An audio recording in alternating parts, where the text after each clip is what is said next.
আসসালামু আলাইকুম।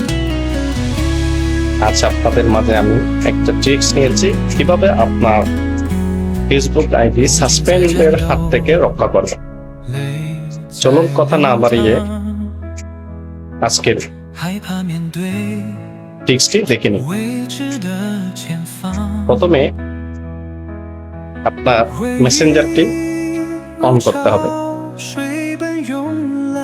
প্রথমে আপনার থ্রি ডটস অপশনে ক্লিক করবেন, এখান থেকে সেটিংসে ক্লিক করবেন, তারপর নিচে একটু এসে এখানে প্রাইভেসি অ্যান্ড সেফটি নামে যে অপশনটা আছে ওটা ক্লিক করবেন। এরপর নোটি প্রোটেকশন এটাতে ক্লিক করবেন।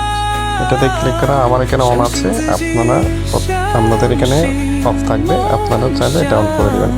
এবং এখানে লেখা আছে কি দেখেন, photo in chat are automatically blur in not is detected. এটা ক্লিক করে আপনার আইডি সেভ থাকবে। ধন্যবাদ সবাইকে।